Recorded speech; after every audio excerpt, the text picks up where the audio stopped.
My name is Kirsten Duke, and I'm from Pleasant Valley Church of Christ. And today I'll be talking to y'all about Deborah.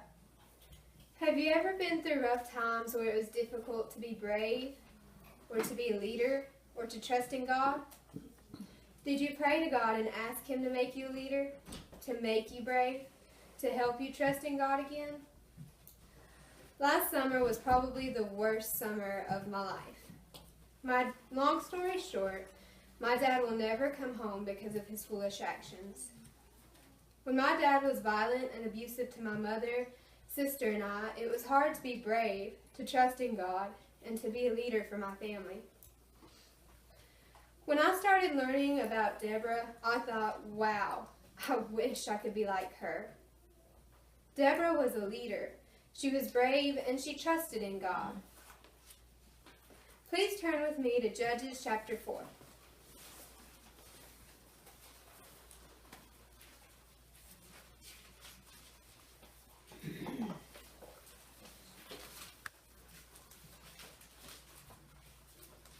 Judges chapter 4 is about Deborah and her role as the mother of Israel. Will somebody please read verses 4 through 5? And Deborah, a prophetess, the wife of Labadoth, she judged Israel at that time, and she dwelt under the palm tree of Deborah between Ramah and Bethel in Mount Ephraim, and the children of Israel came up to her for judgment. Thank you. Those verses state that Deborah was the judge, the leader of Israel. Now, we may never become leaders of a country, but some of you are mothers, or you will be mothers. Mothers are meant to teach their children, or to lead them to God. Titus chapter 2, verses 3 through 8, talks about older women teaching younger women and young men. All you ladies have friends that don't believe in or believe in the wrong things about God, right? Well, you need to be a leader for them also. Teach them like you would teach your children. Colossians chapter 4, verse 6 says, "Let your speech always be with grace, seasoned with salt, that you may know how you ought to answer each one." When was the last time you needed to be brave? For me, it was during and after the events of last summer.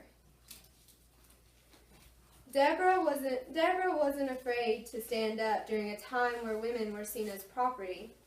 She also wasn't afraid of going into battle. It's hard for us to be brave during difficult times, but all it takes is a simple prayer.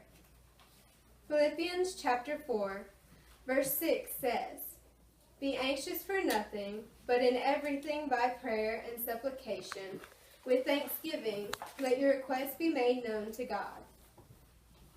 This verse says that we can make our requests known to God through prayer. We can pray to God and ask Him to give us the courage we need to make us like Deborah.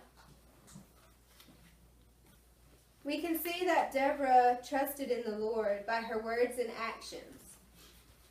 How many of you have ever lost your faith in God? We all lose our faith at one point or another. I lost my faith when my mama almost lost her life. Deborah never lost her faith. In Judges, will someone please read Judges chapter 4, verses 6 through 7? Then she sent and called for Laban, the son of Emmanuel, from Kadesh in Naphtali, and said to him, "Has not the Lord God of Israel commanded, go and deploy troops at Mount Tabor? Take with you 10,000 men of the sons of Naphtali and of the sons of Zebulun." Thank you. And will someone please read verse 14? And Deborah said unto Barak, "Up, for this is the day which the Lord hath delivered Sisera into the hand. It is not the Lord that hath gone out before thee." So Barak went down from the mount of Tabor, and 10,000 men after him. Deborah trusted that the Lord would deliver Sisera into their hands. Judges chapter 5 is Deborah and Barak's song, or prayer. They prayed to God and thanked Him for their success, for their bravery and thank them for their leadership. If they thank God for leadership, bravery, and their faith in Him, don't you think we could ask for it? Deborah was a prayer warrior, and we can be too. We need to pray to God during the good times and the bad. We need to count our blessings. Next time you find yourself following someone wrong, or you're scared, or you've lost your faith in God, pray to Him. Ask Him to make you brave, to make you a leader, and to regain your trust in Him, and be like Deborah. Thank you. And Hannah's going to come and give you another